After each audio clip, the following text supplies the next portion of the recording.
జై బాలయ్య, జై జై Balayya. Maharaj songs and BGM అయితే ఒక ట్రెండ్ అయితే క్రియేట్ చేయబోతుందని మన తమన్ గారు అయితే అన్నారని చెప్పుకోవచ్చు అనమాట. సో అది ఎప్పుడన్నారంటే అన్స్టాపబుల్ లో అన్నారు.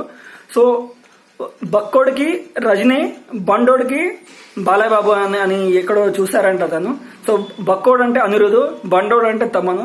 సో తమన్కి బాలయ్య బాబు గారు, సో అనిరుద్ధ్కి రజనీ గారు, ఇద్దరిని చూస్తే పూనకాలు వచ్చేసి తెగ కొడతారంట. దీనిపై మీ అభిప్రాయం ఏంటో కామెంట్ చేయండి. నాకైతే నిజమే అనిపిస్తుంది అనమాట. అఖండ కానీ, సో లెజెండ్ కానీ, దాని తర్వాత ఇప్పుడు వచ్చిన మూవీ కానీ, ఏ మూవీ అయినా మన తమన్ గారు సో బాలబాబు కొట్టినంతగా ఎవరికి కొట్టరు.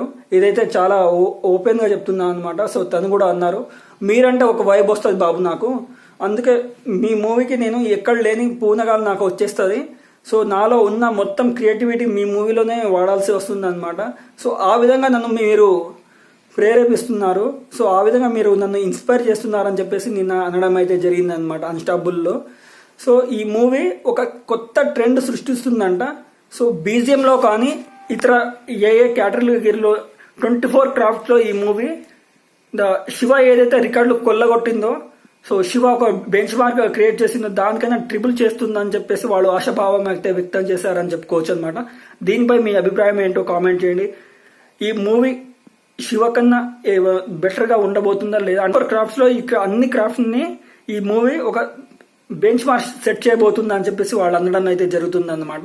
సో దానిపై మన జనవరి 12 దాకా వేచి చూడాల్సిందని చెప్పుకోవచ్చు అనమాట. జనవరి 12 నాడు దానికి మనకు ఆన్సర్ దొరుకుతుంది. కానీ ఈ బండోడికి బాలబాబు గారు అయితే ఒక పూనకం అని చెప్పుకోవచ్చు అనమాట. ఏ మూవీలో చూసినా మనకు తెలుస్తుంది అది. సైనింగ్ ఆఫ్ నారాయణతో రివ్యూస్. దీనిపై మీరు ఏమనుకుంటున్నారో కామెంట్ చేయండి.